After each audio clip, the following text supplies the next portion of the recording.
Another sign that Xi Jinping is stepping down. Madam Ho Ching, wife of former Singapore Prime Minister Lee Hsien Loong, reposted an article on her Facebook critical of the Xi Jinping's mafia-style Don Corleone ruling for the past 12 years. And the post has since been deleted or been made private, saying that Xi's recent visit to Southeast Asia, visiting Vietnam, Cambodia, Malaysia, was a charm offense that no longer works. So why is this article sparking debate about Xi Jinping potentially stepping down?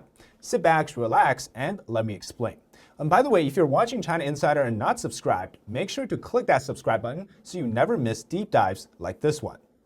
First, let's talk about Critical Spectator, which is the website that Madam Ho loves to repost from, and this is ran by a Polish blogger named Michael Petraeus, who's pretty much an opinion blog for the People's Action Party, which is the dominant political party of the Singapore parliament. Now, in the article, Petraeus says things like, quote, "For 12 years since taking over, Xi Jinping has been behaving like a mafia boss, Chinese Don Corleone, making everybody offers that they can't refuse, and he now expects his victims to welcome him as a friend and partner." Or this one, imagine that Xi Jinping talks about resisting confrontation and protectionism. The very same man who has imposed the 9-dash line on ASEAN countries, claiming most of South China Sea for Beijing against international law, building Chinese military facilities on disputed islands, and using the Coast Guard to harass vessels of other countries. And he used some pretty harsh words to describe Xi Jinping's actions. And just so happens that Singapore's longtime foreign policy on China has been the complete opposite of what's being said in those articles. The policy has been quite friendly, often ignoring most of these critiques in exchange for financial gains. And let's just say Singapore is really not the country that wants to offend the CCP right now. And yet the former first lady, so to speak, of Singapore is doing it. At the minimum, Ho Ching posting these articles, that's a sign or an act of criticism against Xi Jinping himself. But does she not fear retaliation? Just because she's a former prime minister's wife, should she not be worried that the CCP will, like they often do, when, say, for example, when an Australian prime minister asked the question about the origin of COVID, some form of economic retaliation against those people, or in this case, against Singapore? And that's actually the key question I want to discuss today.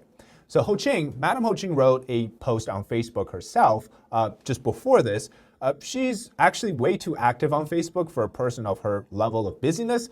But anyways, she wrote here that China has not lived up fully to its WTO commitments as well as its responsibilities as the second largest economy in the world. China has lifted hundreds of millions of people out of poverty by joining the WTO, but countries are like companies and people. We've been given a social license to operate and must be mindful to pay our dues and reinvest into the community that gave us that social license, whether or not it is put into contractual forms. This is what some commentators mean when they talk about China's responsibility as a stakeholder in the world order. Now, her careful criticism of China's responsibility as a stakeholder is actually still targeted towards Xi Jinping because prior to Xi coming into power in 2013, the CCP was trying to play that quote-unquote responsible stakeholder facade or mask at least.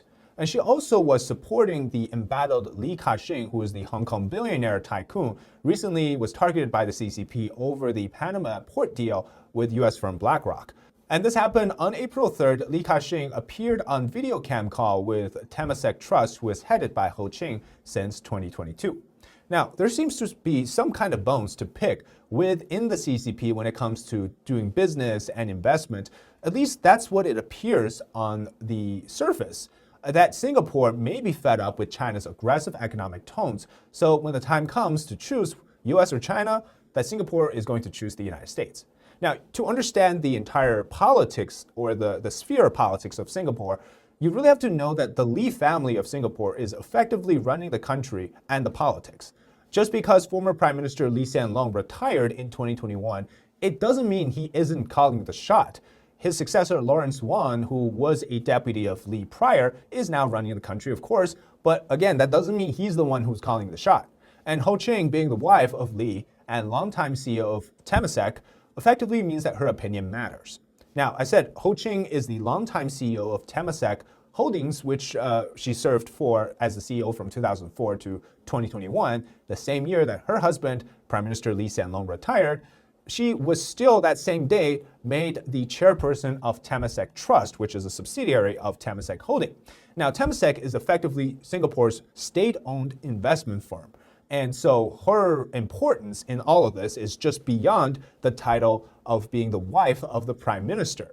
Considering Singapore had been benefiting from playing with both the US and China, US for defense and China for economy, and now maybe forced to choose a side, Madam Ho could be using her own opinion and her platform on Facebook as a form of testing the water.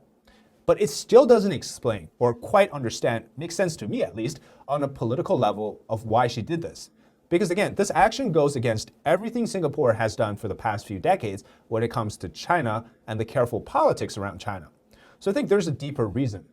Because even as Temasek reduced their asset exposure in China since at least 2013, basically after Xi came into power, because from 2013 to 2015 were some of the most politically sensitive years when Xi Jinping was doing his whole anti-corruption campaign. Even then, Temasek, their assets in China still accounts for almost 20% today, the 2024 report shows. So if Xi Jinping really wanted to retaliate against Ho Ching for speaking out, or even Singapore, well, let's just say a little bit, billions of dollars could vanish from Temasek's portfolio overnight. So it means that Ho Ching was not afraid of the future of Temasek in China, and she was not afraid to repost that. Because even as she hit the first post, which she did now, she reposted a second one also talking about how Xi Jinping got exposed for having no real alliance over the years because of this tariff war. And she clearly knows something about Xi Jinping that we don't. And I also have the evidence to prove that. Ho Ching has a very extensive relationship with CCP officials. In fact, here, she is sitting on the advisory board of Tsinghua University School of Economics and Management. And this advisory board, which was started by former Premier Zhu Rongji and his protege Wang Qishan. Now, Zhu Rongji, when he was the mayor of Shanghai, already created the School of Business and Management, or Economics and Management, at Tsinghua University. And he was the first dean of that school for 17 years. And it wasn't until he became the vice premier and then premier that he eventually had to retire from that role. And Wang Qishan, for those of you who might have heard of that name, very popular name a few years ago, he was in a serious power struggle with Xi Jinping back around 2020 when the news of many of Wang Qishan's people had been purged out of key positions. And essentially, he got his arms and legs, or right-hand men, so to speak, cut from positions. And so if he is coming back in the sense that by the way, his relationship with Ho Ching goes way back to as early as 2007 when Wang was still the mayor of Beijing, and he warmly welcomed Ho Ching, who was the CEO of Temasek Trust, or Temasek Holding at the time. And so if you put all those pieces together, former Premier Zhu Rongji from 1998 to 2003 was one of the key players in the reform and opening up era, right? This complete opposite in terms of the financial model of thinking to that of Xi Jinping.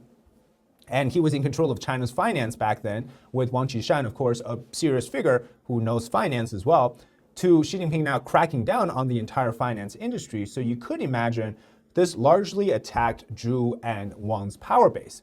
So since Xi came into power, those people who were sort of the open-minded or different approach to the economy versus Xi Jinping, they've been in lockstep and fighting faction-wise against each other. So now that Xi Jinping has lost the military power, as we've talked about in previous videos, and Wang Qishan may be regaining some foothold within the party, Ho Ching is likely told by the people there to do this, to test the water, to see if things are being, I guess you would say, revealed.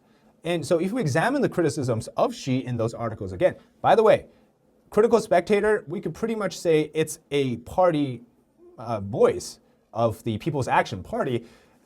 Pretty much everything denies the achievements of Xi Jinping, right? The main points of that first article being that Xi's charm offensive in Southeast Asia failed. It obviously did. After Xi left Vietnam, the Prime Minister of Vietnam says that the US and Vietnam has a special bond. And now Vietnam is ready to buy F-16s and C-130s from the United States. Cambodia, after Xi left, Japanese Navy vessels stopped at China-funded ports. Like, that's a big slap in the face for the CCP. You buy a couch as a gift for your Cambodian girlfriend, and a Japanese guy comes and sits on her couch first. Malaysia remains the only relatively close one, because there's rumors that the Malaysian king's son had an organ transplant in China. You know what that means? Forced organ harvesting. Along with other areas too. His failed Belt and Road project, his failed reputation for the CCP, his failed geopolitical expansion, essentially backfiring, alienating the CCP. So it sounds like a buildup of publicly denouncing Xi Jinping as a leader, this deliberate narrative of Xi's failure as a leader, and he should probably step down. Now, the big disclaimer here, right, or the key to this whole thing, is that Ho Ching and everyone else involved, it really isn't about getting rid of the CCP. They're just anti-Xi Jinping. Hence why I made that video. I said, even if Xi Jinping retires or steps down or whatever happens to him, we're not getting a benevolent, nice guy. We might be getting Xi Jinping 2.0 or 3.0 or Satan himself. So in reality, it's not like the CCP is going to just give up on the ideas of creating something with the CCP. This model is still intact. They're not trying to take down the party altogether. They just want to get rid of Xi Jinping. And that's really the story. So this does speak and really gives us an in-depth look into what's happening in the Chinese politics, but I still call that they should get rid of the system entirely. So thanks for watching this episode. Let me know your thoughts on this topic. If you agree or disagree, let me know in the comments. Also, subscribe to the channel if you haven't already. All right, thanks so much for watching today. See you next time.